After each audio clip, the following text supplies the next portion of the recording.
Welcome back, guys. This is the Fulfilled Veteran Podcast. I think we're almost to episode 10. I think it's episode 9 or 16 or 20. Where we are now. I think we're almost to 16. Here we are, 16 already.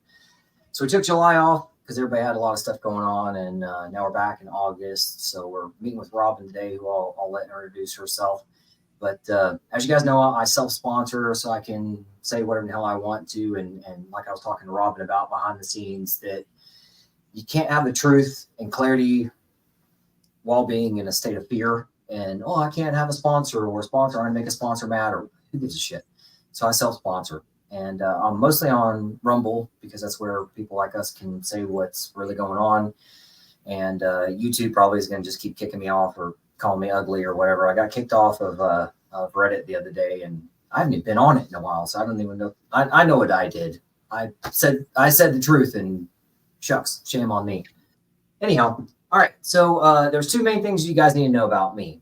I've got two main menus. One of them is veteran money.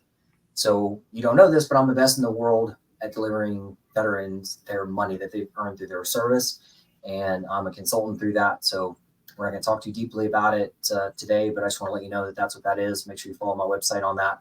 Please do give us a follow and a like and subscribe out there. Information and knowledge is power. So if you think you're being taken care of by the government, you're not. The government is lying to you. They put your money in different places, and I can tell you more about that. I don't need to go into it right now, but you need to know that you're worth a hell of a lot more money than what you know about. And for veterans out there, non-retired like me, it's about $5,000 a month. My oldest kid, we'll talk about this. Robyn and I were talking a little bit behind the scenes. She doesn't know this, but my oldest son is going into college next week. I turned in a form via an email, and this was at night. By dawn the next morning, I got confirmation back that I owe no tuition, no fees for my son to go to college in Indiana. What a great letter to receive in such a great turnaround. But how long do you think it took to get there? To get to that, it's like what do they say in movies or any person in their life, to where it's like, okay, yeah, I'm an overnight success, 40 years in the making kind of a thing. Same thing there. It takes time. The government hides your money. The government hides these benefits out there, as they try to call them, and the government lies to you about it. And it's always paperwork. So that big check that's over my left shoulder, I'll keep pointing at. That's your money, and it's all through paperwork. It has to be crisp, accurate, compliant with the government.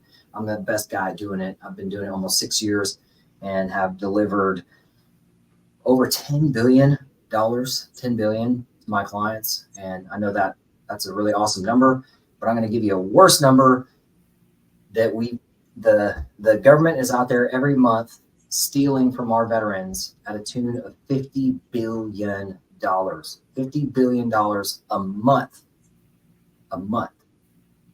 So if you served, or your family has served, or friends have served, or neighbor has served, let them know about me. Knowledge is power. So please like, share, subscribe, make that happen. So that's one menu item that I do. The other menu item that I do is help veterans and their families create and grow their empire. People from World War II that came back and became empires. Why not from all the other eras? Because the government said, you know what, let's see if we can get these little guys to work in little bitty cubicles and make them miserable for all their life. And that'll treat them well or whatever. Doesn't. So if you want true happiness and get away from, I won't say get away from the government, but nobody, like I was down in Florida, I was telling Robyn this. I was in Florida a couple weeks ago, and there's a shirt in great style that says, govern me more, said nobody ever. So less government, better. You can't work in a cubicle and all that kind of stuff, and I don't think anybody that I know wants to be in a cubicle. So your thought is your beginning of your empire, and maybe you've got an empire going and you just need to get it growing and connected further, partnerships and all that kind of stuff. And that's what I'm here to help out with. So there's several of us out there that are the next wave of people making shit happen. So anyhow, but that's enough about me. Let me turn it over to Robyn. I'm going to pull my chair over here, and I'm going to take many sips of water. But Robyn, go ahead and tell us a little bit about yourself, a minute or two of what you did in the service and what you're doing now. Well, thank you so much. Happy to be here. Appreciate the opportunity to speak some truth and get some some untruths talked about out there. So I am a Navy veteran. I served for 9 years in the Navy. I went into the Navy right out of high school from Indiana. That's where I'm from, and I've traveled the world, and I got to see a lot of places I probably wouldn't even know about it if I'd stayed in Indiana. So I am now the founder of Talents Ascend. So my journey to get here has been, as you said, it's been long to do something, but I'm just very blessed to get to do what I do today and help our underserved communities get to an interview for a great career and help our small businesses get to that underserved talent that they otherwise face barriers getting to. So it has been a journey. I'm sure we'll talk about bits and pieces of it, but very happy to be here. I have 5 grand cherubs. Those are my other pride and joy of my life. So we intertwine that. I'm just really proud of them and just really love my life. So looking forward to talking about it. That's good stuff. Good stuff.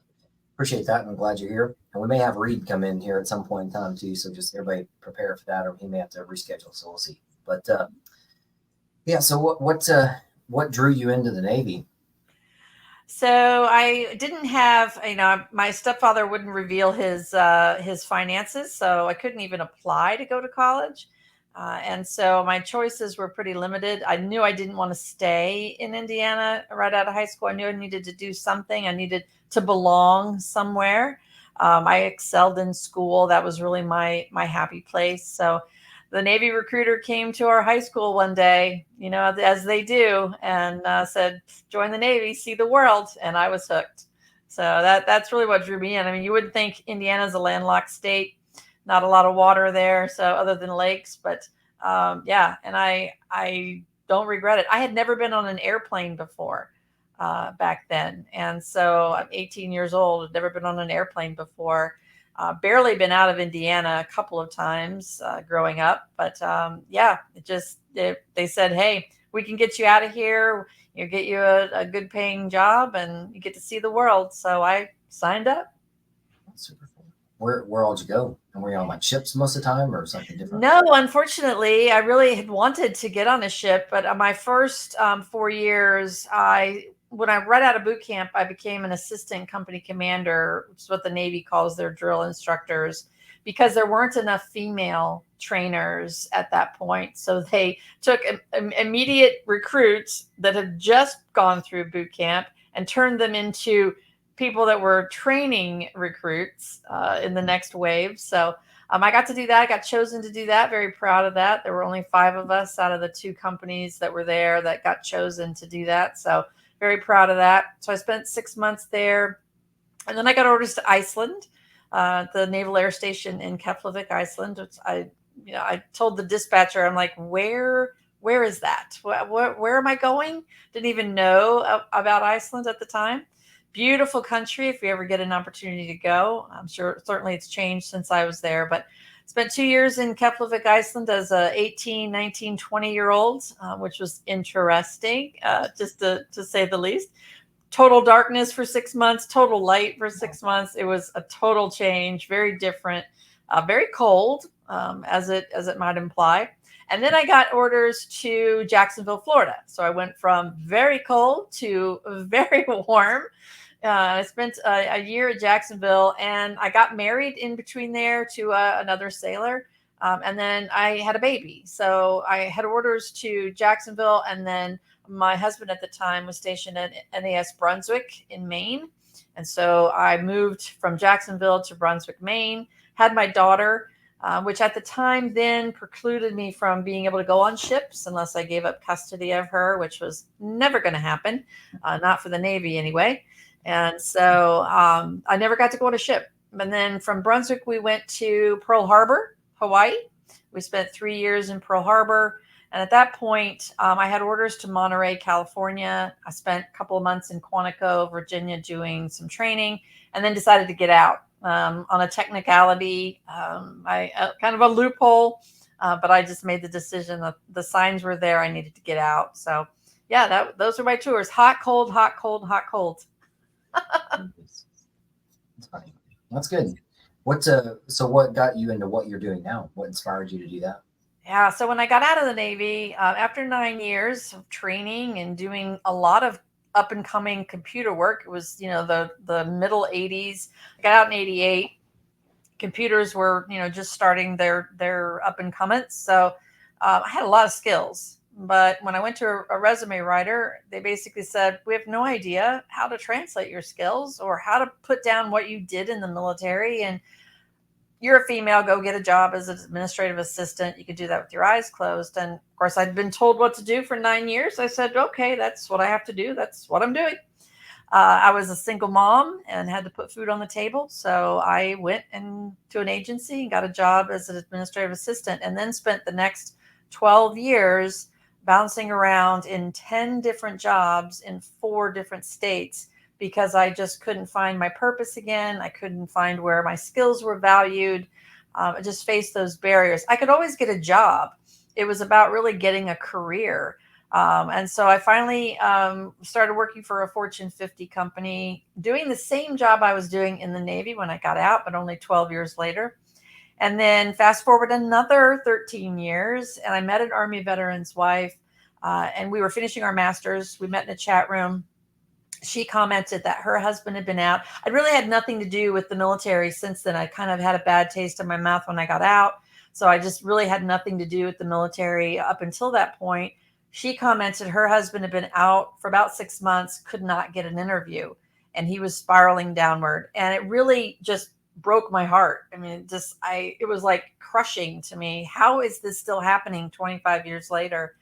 I knew I had to do something about it. I'd been in HR, talent acquisition, employee development roles all through that 25 years. And then, blessed with creativity, I said, what is the problem? The problem is resumes. The problem is an application process. They're discriminatory, they're biased, they present too many barriers for veterans. And so I just said, we'll eliminate the resume. We'll build a program that will translate military occupations into skills and then match those skills to employers' skills needs. And that's how, at the time, Veterans Ascend started. We started out just specifically for veterans and translating their skills. And then we've expanded to now, 6 years later, we're Talents Ascend. And we're open to anyone, but we do give special priority to our veterans, military spouses, the disability community, and the justice involved communities. So yeah, I kind of went from my own story of getting out, being told my skills didn't translate, to meeting other people many years later, to building this program to resolve all that and really solve a lot of issues related to employment and underemployment for veterans, homelessness, suicide rates, food insecurities for military families, and recidivism for those that are justice involved. So, yeah, really happy to be on this journey. So I'm guessing it sounded like at first you may be a nonprofit, but are you a for-profit? Sounds like you added a couple more layers in there too, pretty fast. We are actually a for-profit. Talents Ascend is a for-profit company. Employers pay for our services. Mm-hmm. It's free for candidates to join and create their profile. We do have a nonprofit called the Ascend Collective, which is a compilation of our 3 main components. Veterans Ascend, when we stood up Talents Ascend, we moved veterans over to our nonprofit side. So we do still do advocacy and awareness and things like that on our nonprofit side. So we have Veterans Ascend there. We have Ability Ascend for the disability community. And we have Mission to Ascend for our justice involved community. So collectively, those 3 communities make the Ascend Collective. And that is our nonprofit side. Well, you get a trip out of this. My LLC is actually called Ascension Mentorship. So really, oh, that's awesome. yeah. Yep. I just like to elevate folks. That's why I say it's Fulfilled Veteran Project too, which I'm a for-profit as well. So it helps me do what I need to do, and because the government hides money in different places, and that's what I like about people like us is that you can wear multiple hats. Like I've been on. Even though I've never ran a nonprofit, I've been on boards of the Combat Helicopter Pilot Association. I did 2 tours as the board on that. All kinds of committees, events committee, young professionals committees, and stuff like that. And I'm wearing as I say, my PJs, my shorts and stuff now. But in probably 5-10 years ago, I was and all the private clubs and all that kind of stuff in Indianapolis area. There's a Columbia Club and Skyline Club, so young professionals groups and stuff like that. You know, and but I think you'll agree with this that knowing what you and I know about Indianapolis, and let's expand out further. But I just really want to get this knowledge out there to the people that are watching this. The Indiana is one of the largest veteran populations, but isn't doing its best at taking care of them. So I'll give you a couple examples. So there's a guy who talked about in their state, I forget what it was, Kentucky or something like this, but he said, oh man, there's the Veteran Chamber of Commerce does such great work. And I looked up the Veteran Chamber of Commerce for Indiana. Guess how many chapters there are at all in Indiana? It starts with a 0 and ends with a 0. 0 in the entire state of Indiana. Wow. That's insane. People. So it's like, again, for the people who don't know this, Robyn probably does, but the Indianapolis, they say, oh, we are second to DC in the amount of monuments that we've got. And I'm like, okay, yeah, cool story, Hansel, but what are you doing for the fucking people today? Exactly. My Robyn, you'll get a kick out of this. My son, who's now 18, a couple years ago, he went with me downtown and we went to a veterans event. And this was during COVID. It was like right as COVID was ending. So meetings were kicking back in, but a lot of people were still doing, you know how it is. Indianapolis runs Indiana. So people who didn't want to drive in could just be online with us. And so we're introducing ourselves online and in person. And this is Indianapolis, which runs all of Indiana. Right. It's 5 or 6 organizations working with veteran homelessness. Mm.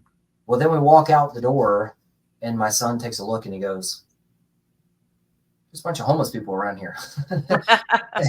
And he goes, well, you know, out of the mouth of the babes, right? He says, why were there 6 or 7 organizations in there talking about homelessness? And then you walk out and there's homeless people here. Yeah. And he's like, aren't they doing their job? I mean, if you're like Dan Bongino says, even though he somewhat steals it from other people or whatever, but he's like, it's the Moneyball rule. If he hits good, why doesn't he hit good? If you do your job, why aren't you doing your job?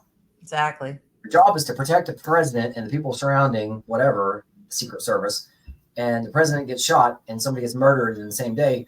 You're not doing your job. Quit, move on, go do something else. Maybe you're good at, I don't know, architecture. Right. I don't care. Do something else. You're not doing a good job. So that's what I like being a for-profit is because I get to dig and find different places and I get to listen to the needs of my clients that they're saying, hey, you know what, Albert, this is weird, but I got a nasty letter from the VA saying that I owe such and such money from 30 years ago. What is this? And that's very rare, but when they say something, I'm able to go, yeah, let me bounce around my people and see what I can find on that, or let me give you some guidance. Because when the government tries to take money from you, they have to tell you this stuff in writing, and they have to give you like a recipe for what you need to get your money. Because the government's going to always go after easy people. They're going to audit. Yeah. And if you fearfully go, oh my God, oh shit, here's the checkbook, honey, write the government a check for $1,000. Yep. The government will take your money. They won't give you your money. They will make you fight for your money, but they will take it from you. And if you give it to them, that's a I'm sorry, people out there, that's a you problem. You shouldn't do that. You should have some kind of help, guidance, whether it's Robyn, me, or somebody else out there that does a good job. But anyway, I was just talking about like if people aren't doing their job, they just need to get that out of the way. That's all I like about doing my job. Yeah. And that's what I found from frustrating about Indiana or frustrating about the government is that the government hides money in different places from our veterans, and just same thing with work. There's so many people that are frustrated with how many clients you think I've got that are over. I briefed over tens of thousands of veterans in the past and their family members. And who do you think is happy with their position? Starts with a 0, ends with a 0. Yeah, there's always a bell curve, right? So somebody may be like, you know what, I'm good here, but I know there's one more person that says this or one more. I mean, we all woke up yesterday and the stock market was starting to crash. It's like, what the fuck is happening? You and I, Robyn, probably don't election year. You know, like, yeah. And just weird shit happens. And I totally agree. There are 45,000 nonprofits across the US that have veteran in their title, veteran in their mission. And you can probably guess how many of them actually have accountability for what they do. And it amazes me, it actually makes me very angry that people continue to give money to those organizations without asking, what are you truly impacting? What are you truly changing? How are you doing it? And just they keep giving the money, and it's so frustrating, because then people like us who want to come in and actually help, we either have to climb, Mount Everest to get believed, to have somebody believe us, or, we struggle. So it's really, well, it's very angry. I get very angry about it, that there are so many nonprofits out there that unfortunately will just take the money, don't do what they say they're going to do, and get away with it. So we are not them. So, what's your reach or region, or tell Ah. me more about that? Yeah, so we're a national program. So we started out in South Carolina because that's where I live and that's where we were headquartered. So we have a bigger population or a bigger network there in South Carolina, but we are a national program. All of our staff is either a veteran or military spouse. So we're very proud of that. And so we reach employers coast to coast. We primarily work with small businesses, less than 150 employees. And here's why. We started out working for anybody who wanted to adopt a skills-based process and really connect and value a veteran's skills, a military spouse's skills. But these bigger businesses, they don't want to get out of their own way. They don't want to change their process, and they don't need to, because they've got all the time and money and resources at their disposal. Who doesn't have those time and resources and money? Small businesses. And there are 33 million small businesses across the US that have great career opportunities, but the veterans, military spouses aren't told about those small businesses. So we primarily work with small businesses where we can build a relationship with that business owner, help them thrive, help them get the right talent, help them make better hiring decisions, and really grow their company, which in turn will create more opportunities for our veterans and military spouses, disability community, and justice involved. So so we're a national program. We really don't have any restrictions on who we work with. We really work with construction industry, the manufacturing industry, IT services, professional services.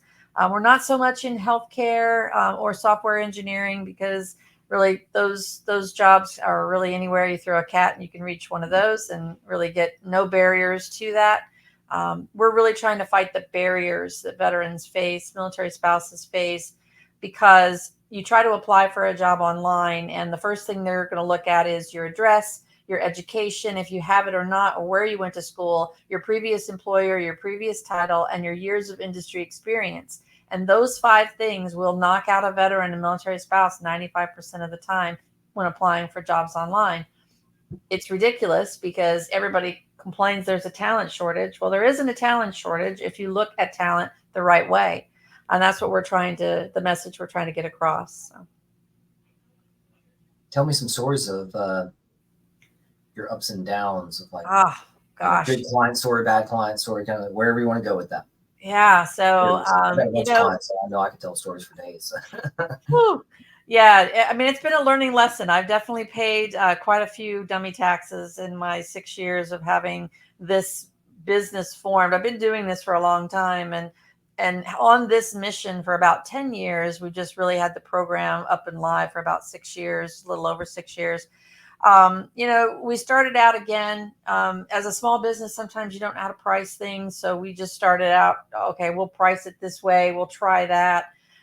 People weren't using the platform because it was so different. And it was very simple to use, but they just thought, oh, it's different. I don't know. I can't spend the time to do it. So that was a miss for us in the beginning. We pivoted several times, and now we have what we call a concierge service, where employers don't have to manage our platform. We manage the platform for them. So small business owners can just sit back and smell the roses, and we do all the work for them. But in the beginning, we had clients that, just didn't understand the process and blamed the system for not bringing them matches where they weren't actually using the system correctly. And it was hard to try to get them to change their ways. And then we've had some great clients that are absolutely fabulous. We've worked with a couple of nonprofits who hired veterans as their executive director. Just really great relationships. Again, smaller companies where we can build that relationship with the business owner.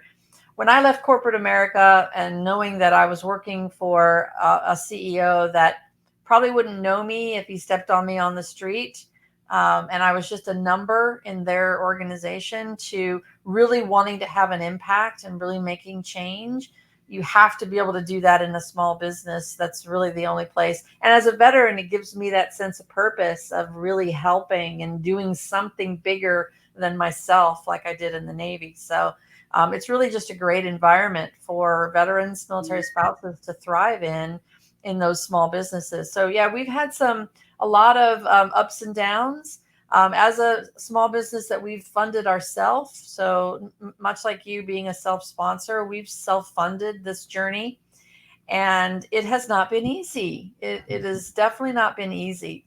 You'll resonate with this. There's a lot of people out there that say veterans can get business loans like that. No problem. Well, that is not true. And we found that out the hard way. So, but we've had really great supporters. Family and friends have put money in, but we've had really great support in our network. And as you know, probably your network is your net worth. So we fully believe that, and just really, we're still here, and we're growing, and we're kicking, and we're just doing great things. So, Tell me some of your success stories. What are some stories that you've learned from some clients of yours? Yeah. So, well, I think, the concierge idea really was a success story in that we learned what clients weren't doing with our platform, and therefore they weren't maximizing what they paid for, but they also were missing out on the talent that was on the other end of that equation. And so we had to look at, how do we change this? How do we make this better? And so we came up with the idea of having a concierge who is basically a fractional recruiter that is assigned to every one of our members. We call them members as they sign up.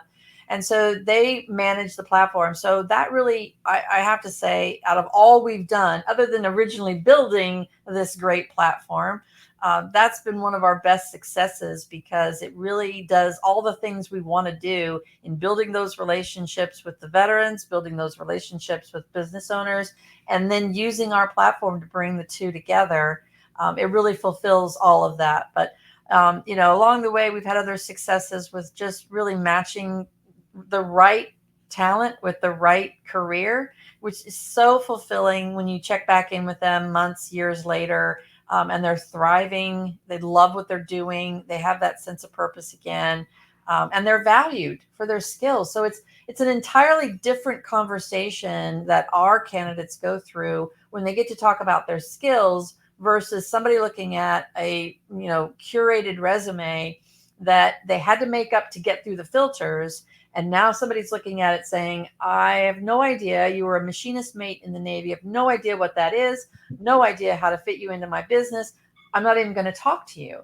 Versus looking at the skills that person brings to the table, talk about those. It's an entirely different conversation. So we've learned a lot. And we've got a very bright future. We've got some really hefty goals that we're going after in the future. So very, very proud of where we've come and where we're going. Well, tell me more about that. Yeah. So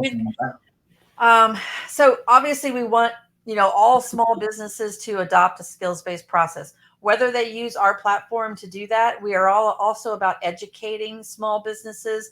We do a lot of that on our for-profit side, but we also do a lot of that on our nonprofit side. And it's really about just helping small business owners know that there is an alternative out there, a simple, cost-efficient, effective process out there to get to underserved and untapped talent. So our goal is to, spread this message far and wide that skills-based hiring is a great way to get talent. And there's so much positive impact on your business and your candidates. And then, we've got hefty goals of, revamping the unemployment system. Unemployment in this country is broken. People can stay on unemployment, simply go out and apply for jobs, whether or not they actually take an interview, whether or not they actually do anything further, and still keep their benefits. There are jobs out there and there are needs out there. So our goal is to get the unemployment process using a skills-based model where they're blind matched to a career based on their skills. And if they don't take an interview, they lose their benefits. So we've got some big goals out there, but really it's about educating and bringing these two worlds together, the small business world and our veterans, military spouses, disability and justice involved. You think about, there are 77 million Americans, 1 in 3, that have some level of criminal record that face a barrier to getting to an interview. There are 1 in 4 Americans that identify with having a disability, and their labor participation rate is like 24% versus 67% of those who don't identify as having a disability, because they've taken themselves out of the labor pool with frustration over the resume and application process. And then there's 18 million veterans, 200,000 get out every year. There are 12 million plus military spouses. The talent is out there. Small businesses can't get to it because of the barriers. They can't get to those small businesses because of the barriers. We want to change that. Oh, that's good. That's perfect, because that's like how I started out too. Was I was a contractor for another company, and I only did the, if you want to call it sales, I onboard the veteran and that sort of thing, and talk to them and handle the process a little bit, just be a human conduit. I was just I don't want to say human shield. It's just a person who had wisdom, and I went, oh, okay, well, I'm 100% permanent total.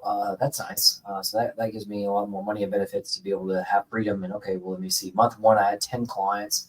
Month 2, 10 clients. Month 3, a little bit more than that. And I was like, you know what?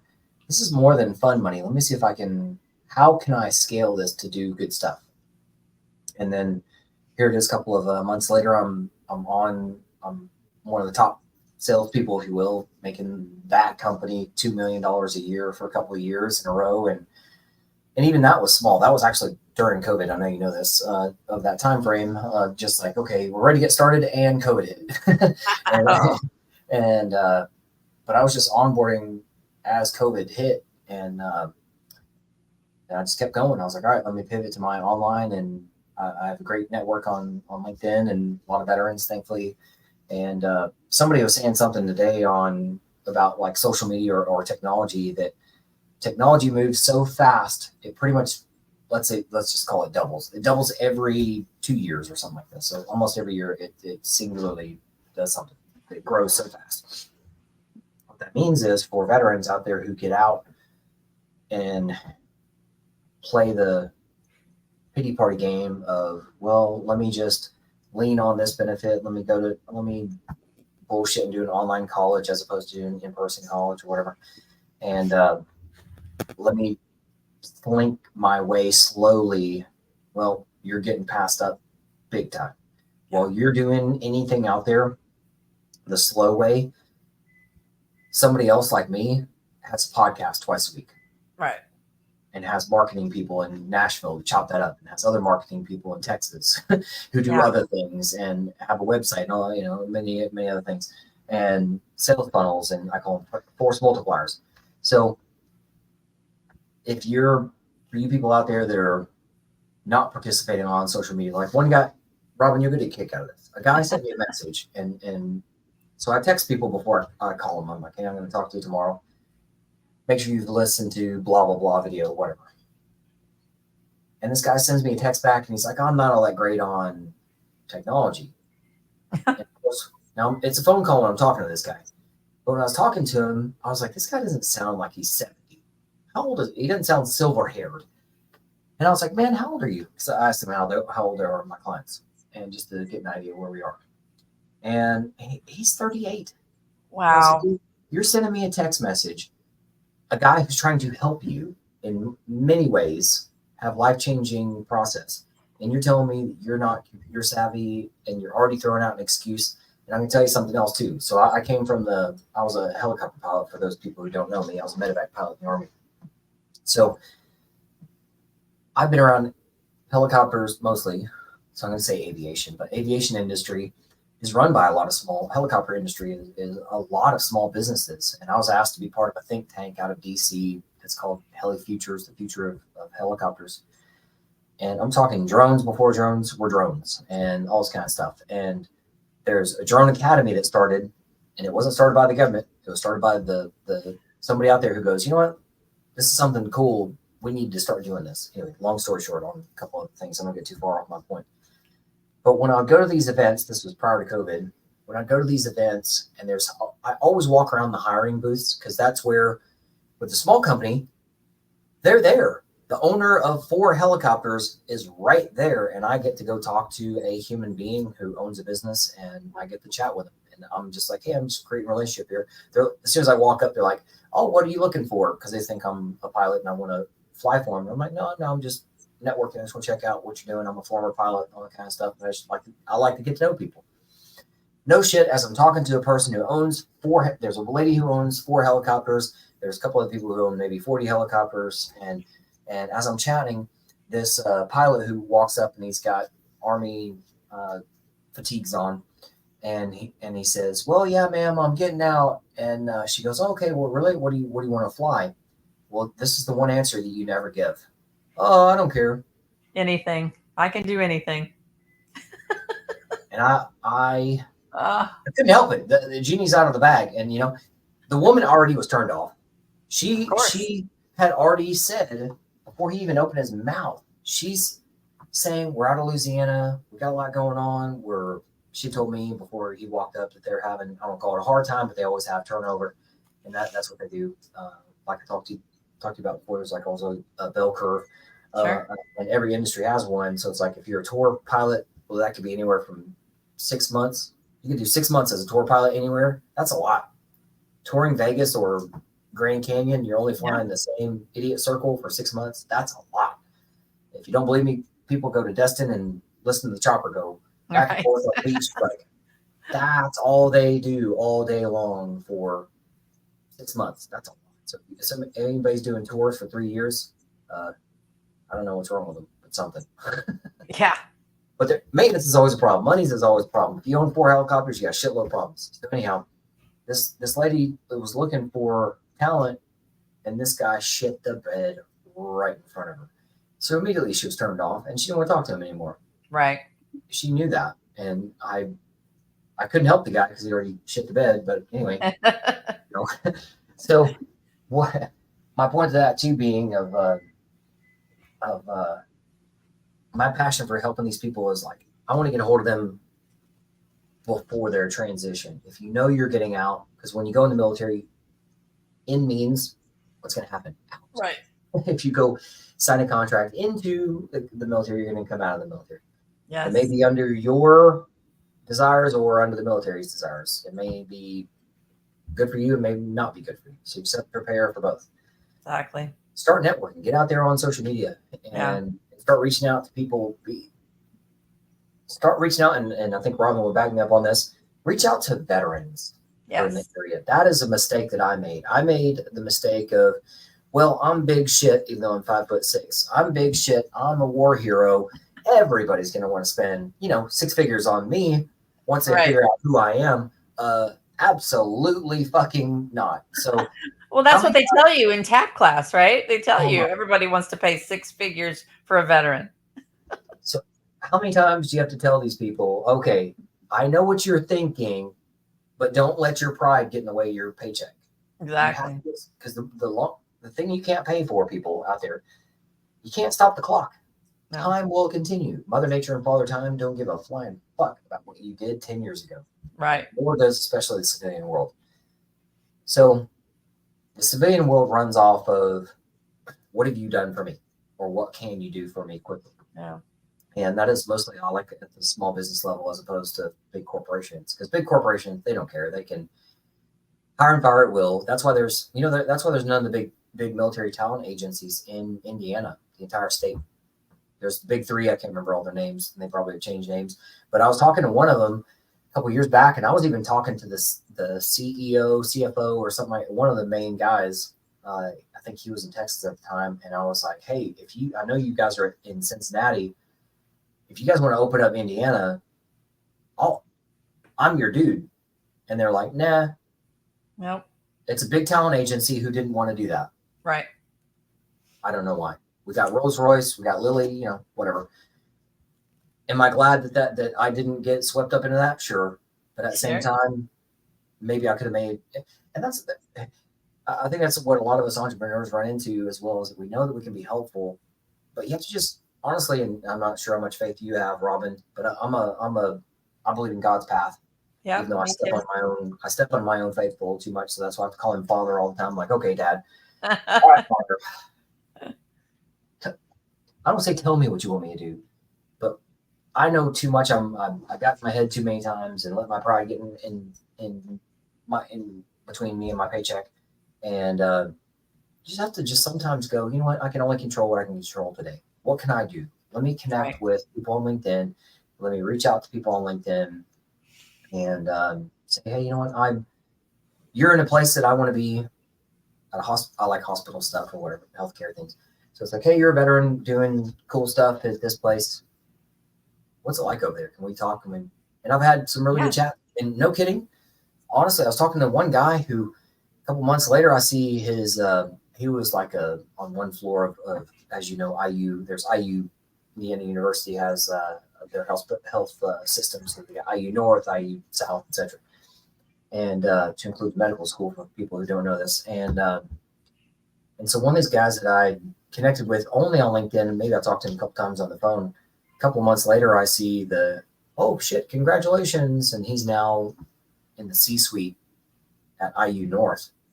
Nice. I had no idea. So people, as you're talking to other people out there, ask them what's in their not only rear view mirror, but what's on their windscreen. Like, hey man, what's out in front of you? Windscreen is aviation pilot for windshield, for those people who didn't catch that. Uh-huh. So what's out in front of you? And don't just talk about you. It's like when you're talking to God. Somebody said this the other day. They said, AAA, always be, whenever you're praying or whenever you're talking to somebody who's helping you or has the power to help you, at least 3 A's of like acknowledgement. And then how they put this, I just want to make sure I get it right. It's like acknowledgement, and then you give some accolades like, hey, thank you for, and man, I really hope you can help me with this. And so the acknowledgement too is like, hey, I appreciate your time, and tell me about yourself just a little bit, and what's out in front of you, and what inspires you, because people want relationships. People want relationships. Absolutely. If they're sensing neediness, they're not going to go for it. So they're looking for that Goldilocks zone, not somebody who's too needy or too outlandish. They want somebody who can just fit right in the middle and go, can you do the job I want you to do? Yep. And start somewhere so you can do other jobs that we want you to do in the future. So like, that was super cool to know. And I would always send the same message. It's been a while, so maybe I'm going to screw the script up, but it was something like, I would always put something like, I appreciate your connection, support, and people like to give advice. So, or like when you ask somebody for their advice, hey, I appreciate your support and advice on this. So put advice in there. Hey, I'd love to have your advice, Mr. Black Belt so-and-so that's at a hospital. I'm looking to get into that same thing. I've taken a green belt thing. I'm a project manager, blah, blah, blah. I've got 2 master's degrees in healthcare. But help me out. Let's get connected. Right. But, and I would say too that well, I don't want to get too ahead of myself, but just starting there, get out there, be known, be top of mind. And that's why, and I'm guessing Robyn probably is getting the same way, or probably has by now. I know for me, since I was so connected, trust moves faster within the small groups that I've connected with. I don't chase clients. Yeah. Now there's many clients I would like to go get my hands on, but like, you have to just be, as an entrepreneur, just be open to it. And over 95% of my clients come to me through word of mouth. And what that means is trust, for those people who don't know this. And when people pay me, I call it trust tickets. I love when people sign a contract. That's great. I love when people show up. but when they pay me, that's what. If there's a complaint, what's the first thing they say? They don't talk about contract. They don't talk about, hey, I showed up 16 times. They go, hey, I spent $1,000 on this thing, and Yes, I'm so mad or whatever. exactly. So anyway, but you just get to know each other, and I've learned. Final point. I've learned who not to work with. Yes. People are creepy. People who are not my clients did creepy shit because their client is, or their neighbor is a former client of mine or whatever. And it's like, there's some weirdos out there that do weird shit. So anyway, just gotta. There are. No, you're so on guys. point, Albert, because when you get out of the military, you kind of lose that sense of camaraderie. You lose that group that you've been involved in. I remember when I got my first civilian job, and I started work on a Wednesday, and on Friday I was like, okay, where's the barbecues? Where are we all getting together? Because that's what we did in the Navy. I mean, wherever we were stationed, a group of us were always together on the weekends. We were always doing something, going somewhere, or just getting together as families. And the people looked at me like, look, we don't hang out on the weekends. We see you all week. We want to be with our families. And so that was a culture shock for me. I think that what you're saying is so true, that you have to go out and build those relationships. And it becomes about, me, not we, as it was in the military. You've got to start learning how to tell your story, talk about what you can bring to the table, but then how can you help somebody else? Reach out and say, here's what I can do for you. What can, how can we connect? I always, when I connect on LinkedIn, I always say I'm a Navy veteran and a founder of Talents Ascend. And then if I find something else connected us, like I connecting with you, I would always, I'm originally from Indiana.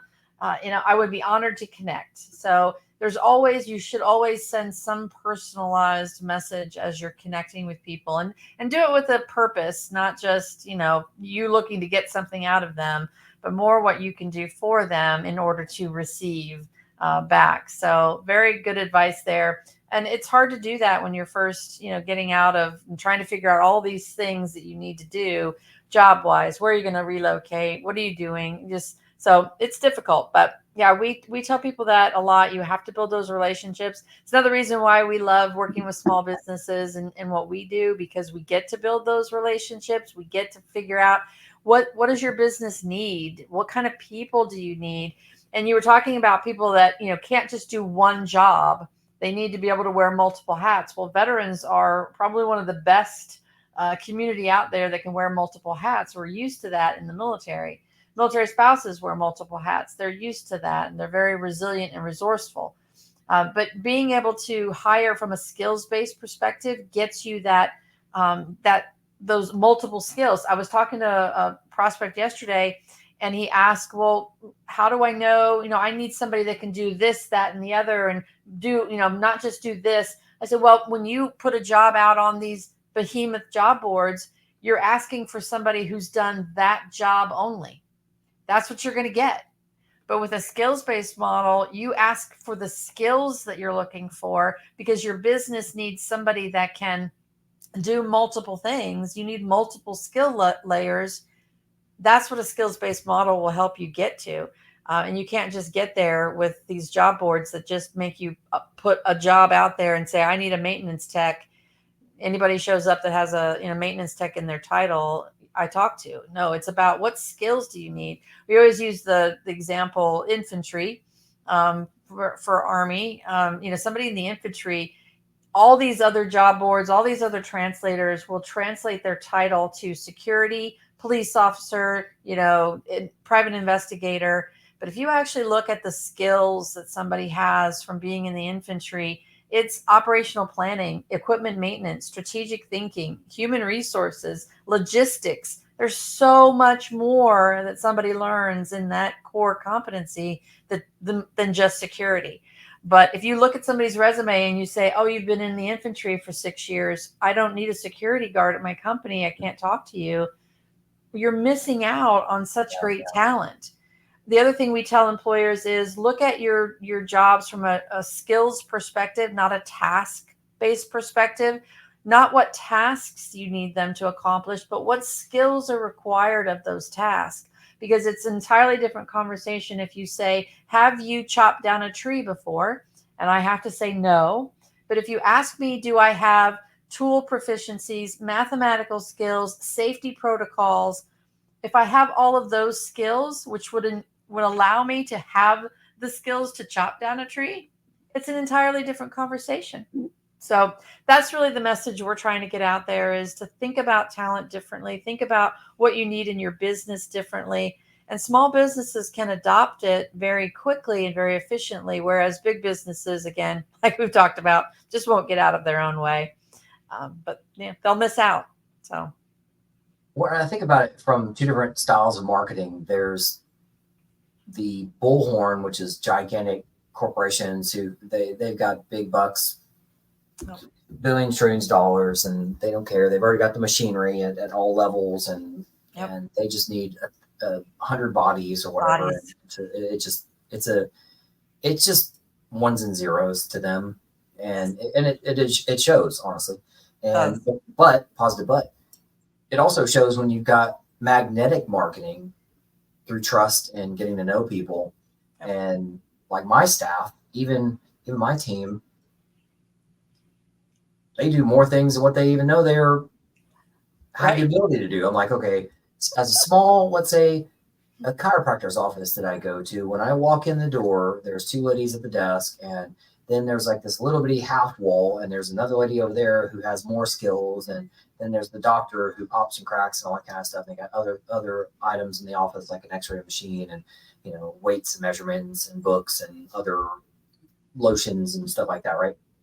So it's like, if you're thinking about wellness, you walk in and just from that, I like that little analogy there. When you walk in, it's like two people saying hi to you. It feels good. Yeah. And you're like, okay, I'm going to be better today because of this whole plan that I've got going on here.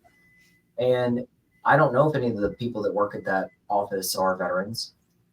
They haven't said it, but since they haven't said it, I doubt they are. If they were veterans, they probably would have told me by now. But it's like they have different skills, and like the two front ladies at the very, very front, it's like one is newer, so she's got less skills on site. The one that's been there for time there in the office, she's got more skills, and she can take you back and even do some measurements on you. And then there's the redhead lady who does X-rays on you, all that kind of stuff. And my point to that being like in the military, I like the idea that when you get a promotion, the commanders always say, well, we're promoting you because not only of what you have done, but the faith that we've gotten you to do more.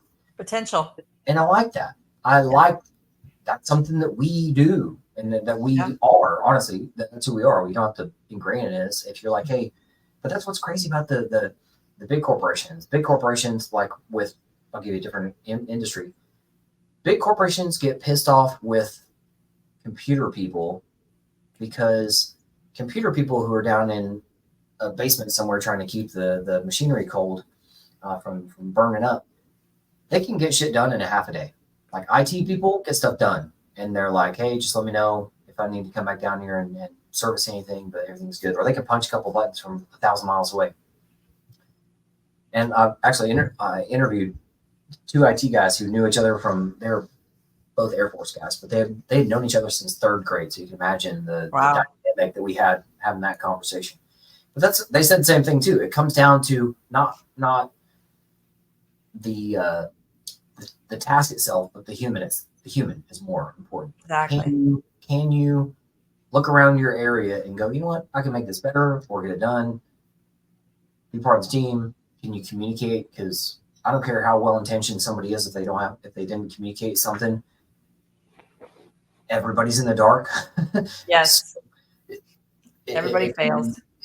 So being a small business owner with not quite 10 people that work for me as a team, and I've got force multipliers that we're actually bringing on now. I got 10 new people that are coming in just to be force multipliers. They're only onboarding their 1099 people. But to have more of a net and to be scalable, it's humans. Can you do the thing? Can you take your passion and make it work? Exactly. And anyway, but yeah, I'm super excited about that with my company. But just the I've seen the frustrations from big corporations, stuff like that. Which, by the way, you're making me think of another guy. He's not a client of mine, but I've seen him in multiple times. His name's Doug, but he's a Marine. He can't be a former Marine technically, so he's a Marine, Right. and he's owned a very large agency that's out of Florida, I believe, and I believe maybe South Carolina, something like that. But anyway, we'll see him down in Florida for events, and then down in Huntsville, probably go to like what they call that, like mini AUSA that goes on there in Huntsville. I'm not sure if you're familiar with that, but Yeah. What else do they call this? We always saw him at. So what he does, they have their sector, if you want to call it that, is like when a government gets a contract, they need like 100 welders. That's what these guys will get into. They'll be like, "Hey, let me know if we can get 100 welders to go do some kind of thing." And but yeah, and Doug and his son will all meet up at events, and it's always hugs and stuff, and it's so funny how. And I'm going back to don't be scared to talk to people. Right. It's one of my greatest connectors is Tracy she's out of Nashville, and we're down at the what do they call that place there? The Gaylord Opry House or something like that, big convention center down there. And that's how I met Doug. Was we were just at this random bar. So I'm telling you, small business people don't really worry about the big stuff. The cooler people making shit happen are usually closer to a bar. I've talked to more cool people getting shit done at an elbow of a bar than I've seen anywhere else. And if you want to slow down the white noise and actually get connection, that's the best place to do that. And absolutely. So, but yeah, so Tracy and I were just chatting, and we both turned around and saw this guy. And we're like, start chatting with this dude, and you could easily see that his son looks pretty similar to him. So it's like, oh, okay, well, you guys are in business together. What do you guys do? And all talent for veterans, and pretty big movements of big contract with government, and they need 100 people at a time, kind of thing. Well, that's cool. So anyway, but I'll have to keep connected with him. His last name starts with a P, and it's a weird name, so I can't even imagine to say what it is. Rachel makes sure behind the scenes you're writing that down. Doug something with a P, talent agent. That's awesome. Yeah, it's got to be, when you go out, and the same thing in business too. I mean, COVID did a number on me. I'm an introvert, and I like being in my little corner of the world. But to try to grow a business, you've got to get out there. You've got to be in person. You've got to be in the room, building those relationships, and finding people and talking to people. So, it's really about being a small business owner and being a veteran doing that transition. It's the same thing. You've got to be out where people can get to know you, and you get to know people, you get to know your options. And find somebody who's done what you want to do or is doing what you want to do, and have that conversation with them. Right. So it can be daunting, but I'm having a lot of fun recently getting out, and I set goals for myself. So I know when my energy is drained, I need to take a break. And I know I need to, leave the room or just walk away, say I've done what I needed to do, and leave. But it's been fun getting out and meeting people in person again, and just getting out there. So I encourage all veterans to do that. There's so many veteran events that you can go to. And even if you are, a little timid or introverted, just set a goal for yourself. I'm going to meet 5 people, and I'm going to say hello, exchange information, get to know them a little bit, and then I can leave. So set goals for yourself if it really, bothers you, or you worry about how you're going to maintain, but you can do it. There's an ecosystem for a reason too. Yes. People want to be like Robyn and I were talking about this behind the scenes weather, that I was raised in Texas on a cattle ranch. I didn't tell her that part, but I'm used to it being hot. And what I like about Indiana is that there's 4 seasons. So some people like 4 seasons. I appreciate it. My dad hated it. He moved from Ohio down to Texas, and California and all those kinds of places. So he hated 4 seasons. He just wanted it to be hot, and I get it. Some Yep. people just like that. I don't like cold, wet, and sandy. Thus, I am not a Navy SEAL. So it's okay. There's an ecosystem for a reason, but probably And have to it do. goes back to what you're saying though is their skills, right? Everybody has their skills that they want to use in a certain way. And I want to work in a warm climate so I can be outside all the time and use my skills outside. Or I want to be in it, inside most of the time or in and out. So it's just everybody's different. Find out who you are and capitalize on that. Absolutely. So I told you an hour would go by fast, right? So now that we're in the second hour, let's talk about some negatives. But then I love swinging things back to a positive. So I know we're going to talk about some negatives because negative is reality. We're going to swing it back to a positive. That we humans, we have the ability to say yes or no to a job and say yes or no to whatever, anything out there, and just.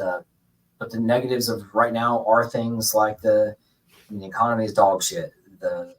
Geez, I feel so bad for people who are post COVID, Yeah. that or serving during COVID, all that kind of stuff. That's tough.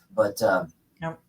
But how is DEI and all that stuff impacting our veteran community and with what you're seeing? What's your perspective on the DEI stuff? And it seems like a lot of our, let's say it this way, let's say the top of our government, Department of Ed, I'm talking about like the secretaries, Department of Ed, Department of Health, Department of Security, Homeland Security, all these Department of VA, Yeah.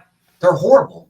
Yeah. They're horrible. And they're proving to me, I don't want to put too many words out there already, but to me, they're shit in the bed so fast, it's infuriating everyone.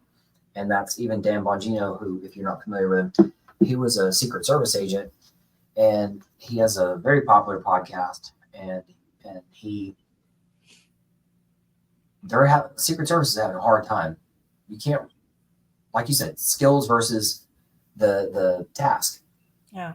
You have to have standard. To me, when I talk to my staff, I'm like, okay, there has to be a task, there has to be a standard, and then there's emotions. You are managers. We have to manage those emotions and make Yep. sure that we identify the task and the standards and uphold them. Yeah. So, what are you seeing with like HR getting too big or whatever? I don't put too much on you. Yeah, COVID also brought about, I mean, as bad as it did, it brought about a lot of awareness of things that were happening. A lot of in the disability community, especially remote work was hard for them to get. And they're brilliant people. They just don't want to work in an office, and they could get 1,000 times more of the work done if people let them work from home. And so COVID really showed that we can do that. People can work from home, still be productive, still get stuff done, and not have to worry that they're just doing their laundry in the middle of the day. So I think, DE and I became a big thing because COVID brought awareness to remote work, which brought awareness to the disability community. And then everybody was like, okay, let's focus on DEI and let's make that a thing. Well, then that kind of tapered off to, oh, now we've got AI and we've got skills based and we've got all these things. I think for us and for me being in HR as long as I have and working with small businesses and working with corporations, for me, it just comes down to we need to treat humans like humans. Like we need to just see the human being for the person that's in front of you. It doesn't matter when, their age, where their ethnicity or background, what their criminal record, their disability, or any of that, who their gender, or how they earned their skills, whether life, military, or school. None of that matters. It matters, do they have the skills you need for your business? And there shouldn't be any discrimination of, well, you grew up in this area, or there shouldn't be that. And we've gotten so far away because of technology that big corporations are using. And then when small business owners leave those corporate environments and say, I'm going to start my own business because I want to do it better, differently, all they know is, well, I've got to hire the same way the corporate environment hired, and that's all they know. So they don't think outside of the box and say, I want to do this differently, because they're so busy trying to build whatever it is they started their business for. Hiring's not their thing. It's not their core competency, right? And so they do it the same exact way that corporations do. But corporations have started using technology to eliminate people, to discriminate against people. And then they throw fancy, oh, I'm going to be the chief diversity officer. We'll fix our discrimination issue by saying we have a diversity officer. Well, that doesn't fix the problem. You have to fix the process. And until they fix the process of using a resume and an application, mechanism, they're not changing anything about diversity, equity, or inclusion. They're not changing anything about belonging. They're not changing anything about helping these underserved communities that are having homelessness issues, that are having recidivism issues, that are having food insecurity issues. Government reliance. They're reliant on government services because they can't get into a great career. They've got skills, but they can't get to those interviews. They can't get to those careers. Who's paying for that? We are all paying for that. Every one of those issues, we pay tax dollars to solve. But we can't just keep throwing tax dollars at it. We need to fix the process. And that's so, I get hyped up about DEI because it's not, you can throw a fancy label on something. That doesn't solve the problem. And you can throw a bunch of people at it and give them fancy titles, but that doesn't solve the problem. Are you actually solving the problem? Do you even know what the problem is? And so that's where I think we have to change how we approach talent and looking at the human beings and who we are and how we, I look back on, I just did I do a Founder Friday message every Friday about my founder journey. And I July 24th was my 45th anniversary of going in the Navy. So I reflected on what I was doing at the time. And, back then I walked into the local Ponderosa, sat down with the manager and said, these are the skills I have. This is what I'm interested in doing. And I got hired. My second job was I walked into the grocery store, talked to the manager, became a cashier. It was that simple. It doesn't need to be more complicated than that. But we've gotten so far away from talking about the human being and talking about the skills that they bring that the process is broken. And until we fix that process, and it's the same way with our government, I'm sure we could get on this for a couple of hours. The process of our government is broken. And until somebody wants to fix that, we're always going to have these issues.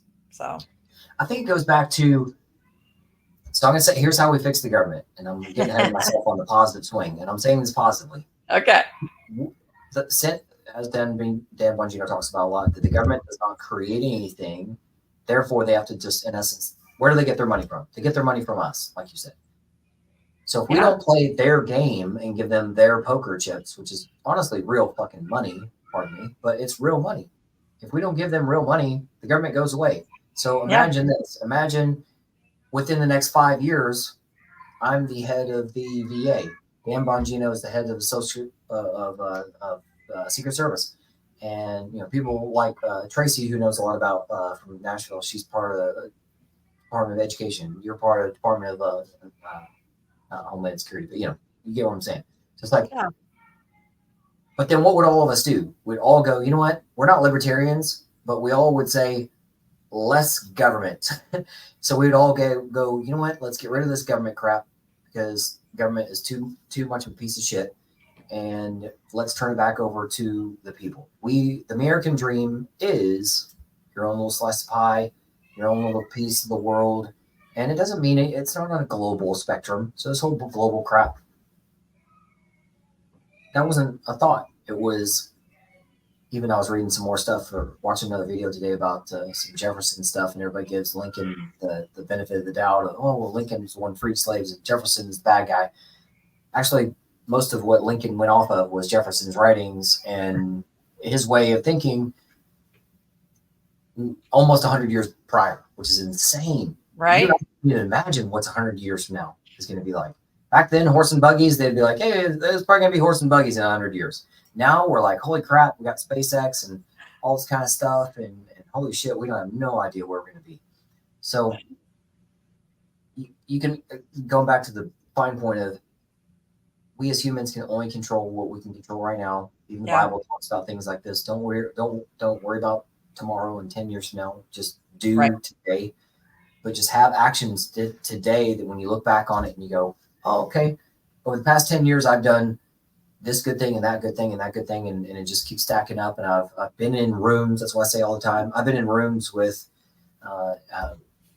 like Donald Trump Jr., shook his hand, walked right up to him, and I shook his hand at not in a bar, but right off of a bar in the hotel. And he was here in Indiana for an event, and I went there and I just walked up to him and two other people, and I said, "Hey, I'm here to watch you guys. So good to meet you, and I'll see you there." I didn't ask them anything. They didn't ask me anything. They're like, "Oh, you do that? Okay, cool.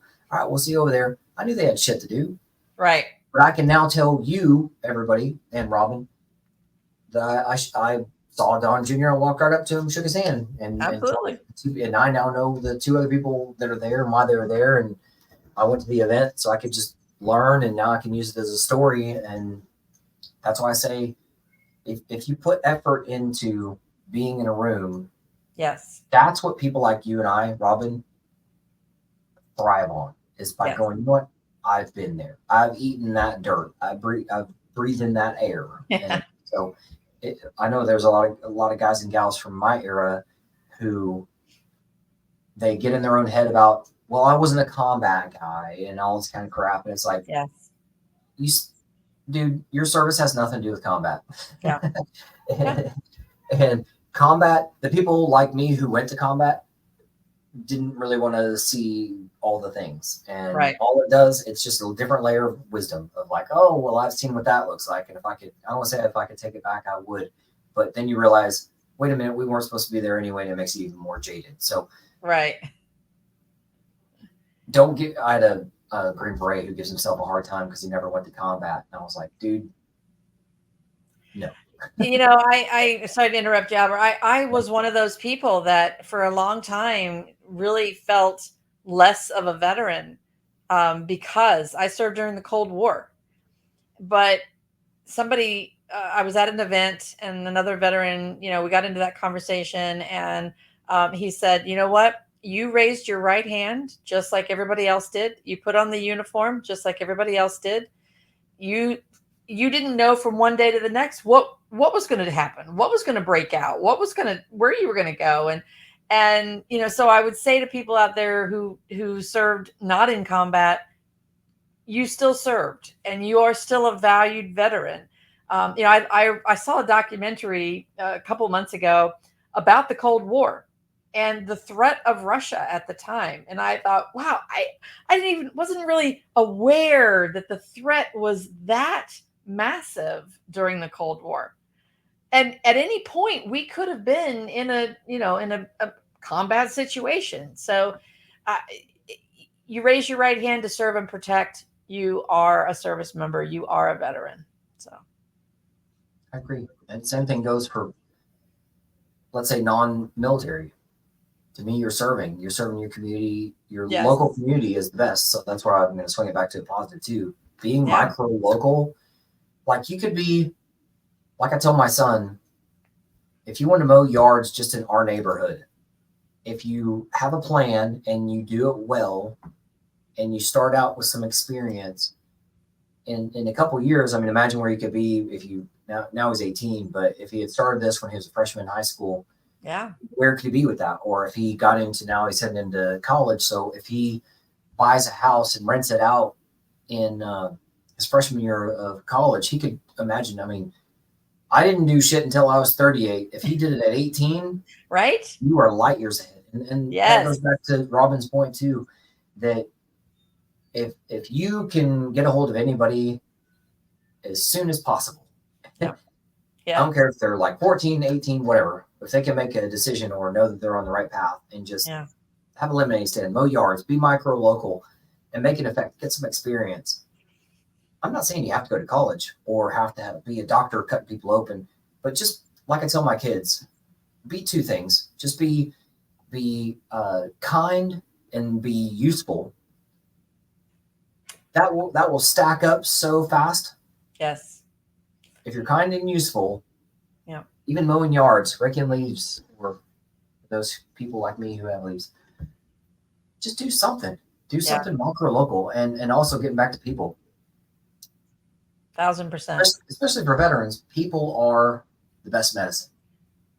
Yes. I think humanity is that way too, even if you're introverted. Yes. That people just want to be around people.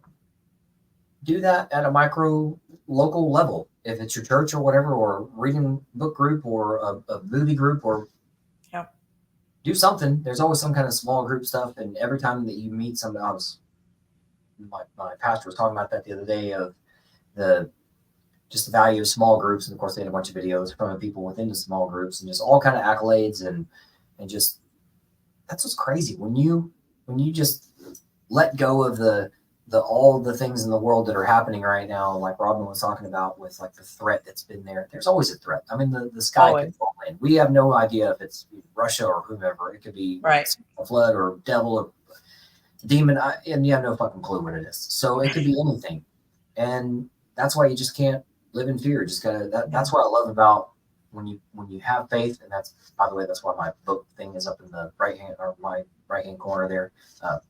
Robyn and I haven't really talked about that, but my first chapter in the book is about faith. And when you're in faith and you live that life, at least to the way that I do, I don't worry about money. Right. Because if I had $1 billion, somebody would see me for 20 billion. Right.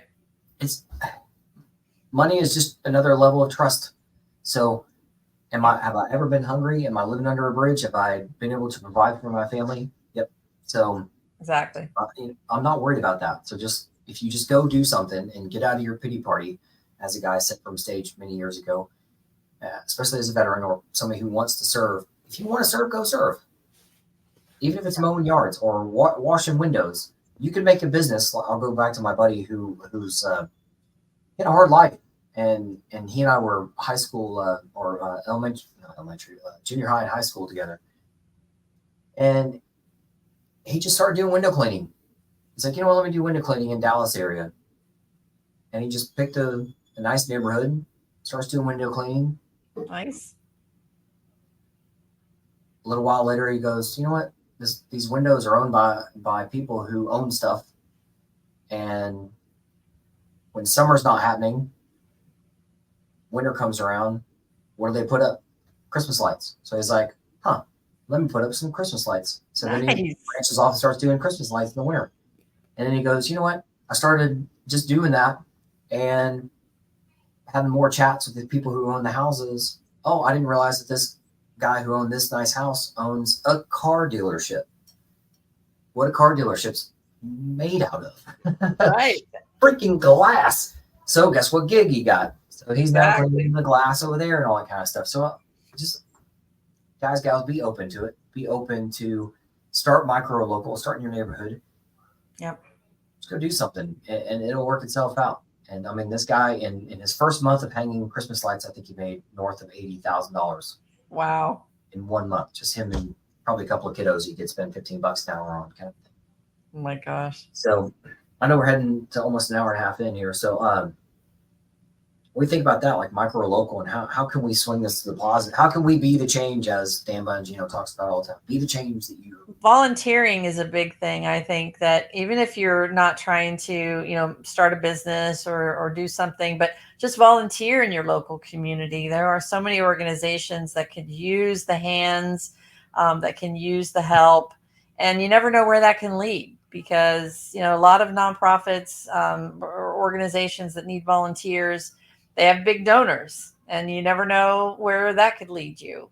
You never know if you could lead you into a job, a great career, because they see how you volunteer. They see what your skills are. You've demonstrated them, and you could become part of the organization. But more than anything, you get involved in something that you are very passionate about and can thrive in, And that will lead you places, because as you start to build up that positive energy about something in your life, it will lead to you attracting more positive energy and more good things happening to you. I am very faith based as well. I've struggled over these 6 years having this business. When the money runs out, I just say my prayers and say, all right, if I'm meant to continue to do this, then help me find, where the next, you know, money's coming in. And it always does. It always does. But if I'm chasing the money, if that's all I'm worried about, I'm not fulfilling my purpose and what I started this business to do, to help people. I'm not fulfilling that, because all I can fit into my brain is, where's the money coming from? And it works. It doesn't feel like it to some people that are mired in that, catastrophe right now. But believe me, it does work. If you focus on your mission, if you focus on taking care of your family, if you focus on contributing to your local community, getting involved, the money will come. And these people that chase the money, maybe they're rich in ways of bank accounts, but truly ask them if they're rich in ways of family relationships, of community relationships, of making a difference in people's lives, not just their bank accounts. So yeah, totally agree. There's a group that I'm in right now, and they said write your eulogy. Yeah. And most men, pardon me, but most men aren't respected until they're dead. So Yeah. so just saying, for the I don't want to just say men out there, but for the people out there who just think that happiness comes from some kind of cherry that you're going to pick off some tree and it's going to be so lovely. It isn't. No. And I love this group that I'm in that talks about marriage mastery and stuff. And they said only 20% of people out there, married couples, have it nailed. It doesn't mean easy. It means No. they're able to work together in like a dance partnership, Right. and they can move around the dance floor of life, and they've got that ability to have faith in each other. Like, he's got me, and he's Yep. going to lead me around the room, and he sees something I don't see, and then she pulls on him in a way because she sees something he doesn't see. That's why it's so hard. That's why divorce rate's so high. I feel bad because I know you talk about having a bunch of grandkids and all that kind of stuff, and Yep. it's the I'm like I said, 200 years ago you could say 100 years from now is the horses. Now Right. you go, I don't know what's going to happen tomorrow. Yeah. But we've got crazy divorce rates. We're too worried about the globe, the entire global entity. Stop doing that. Just be better for yourself. Yep. And know that you are more than one thing. You're more than the men out there. You're not just the protector and the provider. You're supposed to be a couple of the P's in here, things like, Right. let's say passionate in a more of a softer, tender way as opposed to tough way. And just, I'm working on that too. I mean, I'm not perfect. So, but just learn that from other people who are doing better. And what I realized too is that that I just had the shock and awe the other day, and I don't know why. I told my wife, I was like, you know what's strange? The men in my life are dead. My dad, I didn't have uncles that were close to me. My granddad from my dad's side, never knew him. And my granddad from my mom's side, who was a doctor in World War II, he had dementia so bad 10 years. I was like 14 the last time I saw him in Oh. some sort of a sense, and it started going downhill and all kind of jazz. And so it's like, holy crap, man, all these men that a village would grow up going, okay, we've got Right. Albert, here's how to be a good dance partner. Learning from your elders. Yep. I didn't have it. And my point back to you guys, not just Robyn, is be around people that are familiar with you, whether that's your own family. I know I don't have perfect family members. I'm guessing you guys don't either. Maybe you're not the perfect family member. I don't know. But, and I'm not saying that a person who is so close to you is the best person for you. My point is that be around people that are veterans that can mentor you and guide you, and take advice from people that are living the life that you want to live, and Yep. not just bullshitting. Because again, going back to that marriage statistic that only 20% of marriages out there have it nailed. but doesn't mean they've got it easy. They got the same bullshit that Robyn and I deal with. Yep. And they just are able to communicate it better. And I'm a victim of that too. I was, something happened in my year one of my marriage, which is or year one of my time being with Heather. And that's a real hard time to do that if you're within 2 years, because 2 years in, things solidify and you guys can make it through a lot. And I think a lot of us veterans have had that problem where something happened, could be COVID, could be whatever, within a 2 year mark. And it gets you off on the wrong path, especially as a man, and you become a bad dance partner or not a great dance partner, if I'll put it that way. Yep. And I'm working on me right now too through that. And God, man, it's getting me. But good for you. I mean, it's easy for us guys to be tough. It's hard for us to be tender. It's easy for us to be tender with a dog or with a kid sometimes, but with our own wife or whatever, we gotta be a good dance partner. And anyway, work on that. So, but good for you. Positive too, because I'm just saying, going back to faith. Yep. God. There's nothing about work in here. It's God, usually men, women, family, then like other shit that's going to give you other fruits. Right.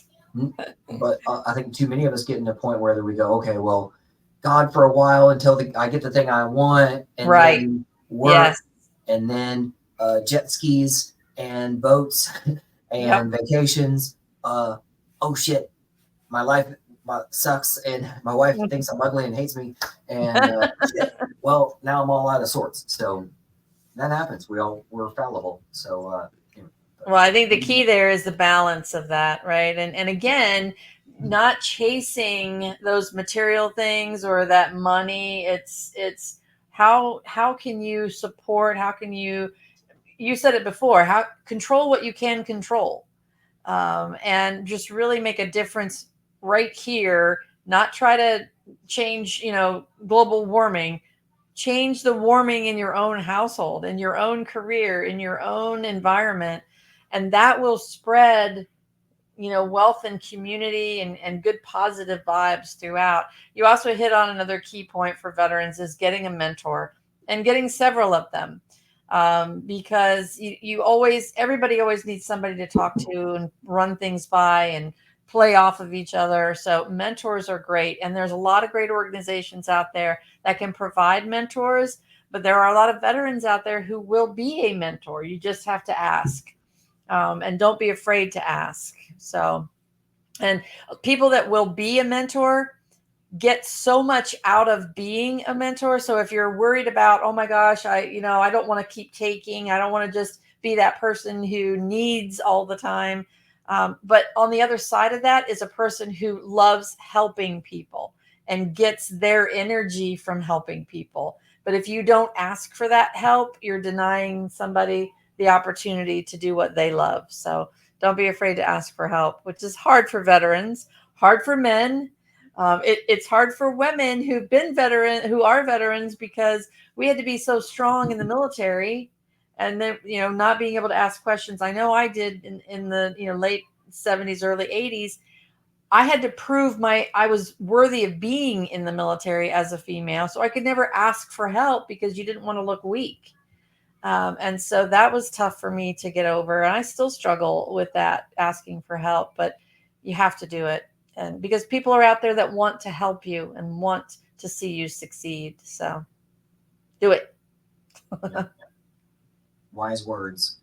And I appreciate that. And like I told you before we went live on this one, that if there's anything you want to chat about before we go behind the scenes, because I'll probably cut it here in a couple minutes, but this has been really great thus far. And I know we're going to talk about a couple more things, but just want to make sure that we know and the audience knows. So we're going to go behind the scenes and chat, and we won't notice anything, but they will. But is there anything that we're leaving on the table that we want to talk about for the next couple minutes? We've hit on some really great things. I think that, for veterans, especially your transition, you're not alone. Just know that you're not alone. It may feel like you're the only one going through what you're going through, but you're not. Somebody has walked that path before you, and they've made it So find your tribe again, find those people that will, help you through. And then you can turn around and help the next person, because there are 200,000 veterans getting out every year, and that will continue. That number may change up or down, but there are always going to be veteran service members coming out of the military who's going to go through that transition. So if you're worried about, taking while you need for this period of time, look back behind you. There's going to be people that are coming up the path after you that are going to need that help. And from an employment perspective, don't settle. Don't let people tell you your skills don't translate. They don't transfer to other occupations. Just don't listen to that. And for small business owners, adopt a skills-based hiring process. It will save you time and money. And if you need some help, we're here to help you. Yeah, that's a good one too. So I'm going to piggyback off couple things you said there. So one of them is like transition, and I think a lot of us have Urban Dictionary that as being like you getting out of the service, which is a transitional point. Right. But I think of it like it's a transformation. You're transforming from a uniform to something different. Yes. That's it. That's the whole new you. Like again, going back to just even the butterfly scenario, right? You got the worm that turns into a butterfly and cocoon and all this kind of stuff. You're just breaking that cocoon. You're out there doing cooler stuff. So you're putting on new clothing, right? It's really, you're still you. You're still that person has all those skills and all of that, all that you have. You're just putting on different clothing. Yep. So don't look too much in the rearview mirror on that. A lot of folks, I'm guessing you have that chat too, that folks, they get too stuck on the I did. I was a Green Beret, I was a MARSOC dude or whatever. And it's like, okay, guy, I hear you. Right. However, let me help you do a takeoff real fast here and get you going faster. Because if you're getting too much, just like I did, if I was getting too prideful and didn't have the right people around me, I didn't have the right person to bounce that off of. But I remember as I was getting out, I did have people go, "Oh my God, Albert, you got to be realistic." And this is not them telling me, but it wasn't them guiding me as like a mentor relationship, because a mentor relationship is very identified. It's like, hey, Albert, I'm going to mentor you. I am a mentor with this program, or I want to mentor you because I'm a lawyer or whatever. And let's meet every month. Like it should be very structured, and there should always be an ask and an offer, by the way. And when you guys have an ask and offer, I'm gonna let Rachel back in a second, but when you do have an ask and an offer, that's a great thing, because that tells each other that you guys have something of value. That, hey, I need something. So the last guy that I interviewed, by the way, come to find out, since this was behind the scenes, I'm not going to talk too much about detail, but I've got a book that I'm trying to get a forward written by somebody that's more famous than I am. I'll say it that way. And as a veteran, and what's great about that is I have to ask up somebody that's new to me.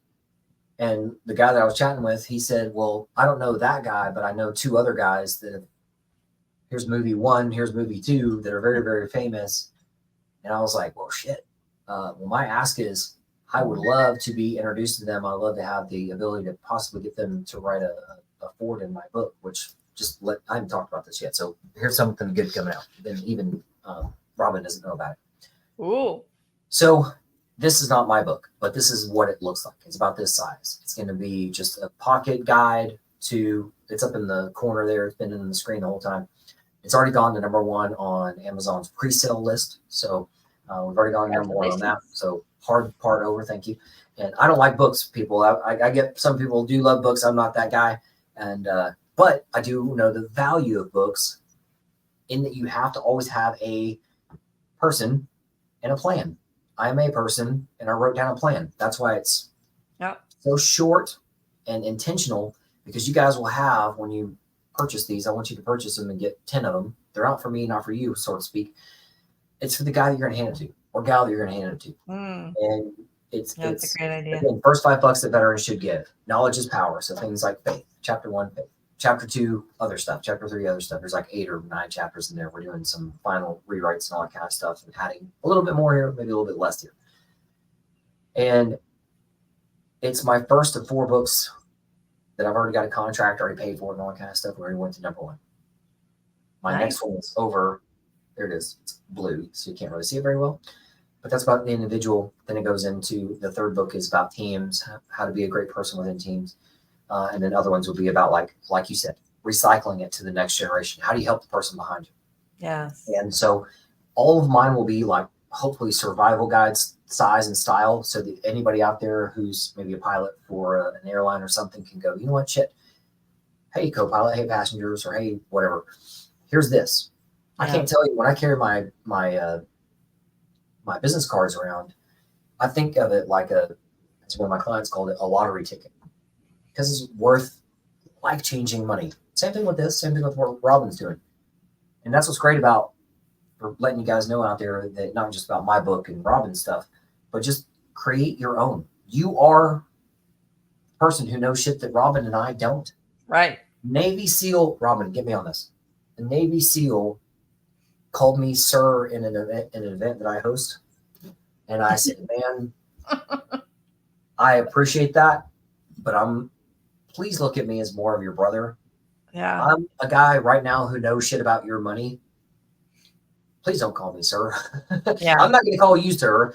So please call me Albert and see me as a brother. I said, if we're in a firefight, I'm probably saluting you and I'm going to be on your ass. I'm going to be on your tail. You're going to drag me around because I was in the infantry for a time, but like, I'm not that guy. And, but like, I just happen to know shit. Robyn knows shit. So don't put people on a pedestal. They're just right. And know that you know shit. Yes. It could be cooking. It could be something.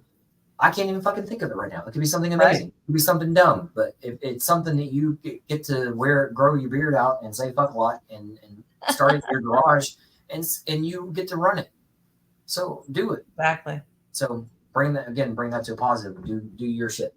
Yes. So anyhow, but oh man, another final point for me and Robyn.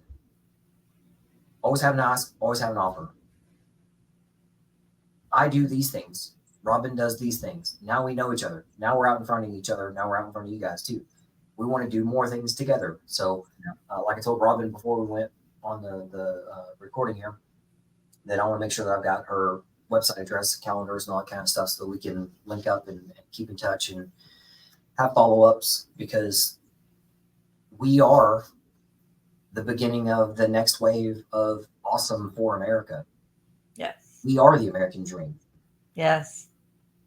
Because we're doing it. We're right here, right in front of you, talking. Yep.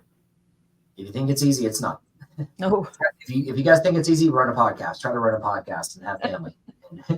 And be like Robyn out on the road right now doing all the things right now. And so, but just wake up every day and do something worth the shit. And it'll pay off. That's all you got to do. It'll always pay off. You'll be a hell of a lot happier about it too. Yes. Robyn, back over to you. What do we leave on the table? Oh, I absolutely agree. I mean, you just really hit the nail on the head there, Albert. It's do something. Do something that makes you feel good. Do something to give back. Do something to further your plan. You were capable of many things in the military. You're capable of many things in life. So just do it. Will it be easy? Nothing ever worth having is easy. So you just do it. So yeah, that's my final word. Do it. Yep. That's all you can is do it. That's it. That's all you can do. Try it. Exactly. All right, gang. Well, I think we'll cut it at Rachel had to jump out. Her internet sucks sometimes. So she frozen and she got blocked out. But oh no. Let's see if I can let her back in if she's even in the way. You guys don't see what I see. Right. Something's goofed up on her end. But anyhow, little technical snafu. No worry, we'll be able to buzz through it because I know what I'm doing. All right. Well, we're going to go behind the scenes, but I appreciate all you guys out there. And like I told Robyn, that we'll make sure we got all of her descriptions and links below and all that kind of jazz. But we appreciate you guys being with us, and keep in touch with Robyn, keep in touch with me, keep us posted on your journeys, and just sing your praises on all of our descriptions and all that kind of stuff, so you can say, hey, it's working for me. So, absolutely. Appreciate you guys. It's Robyn. Thank you so much, Albert. Now we're going to go behind the scenes. So say bye to everybody. Bye. Bye, everybody.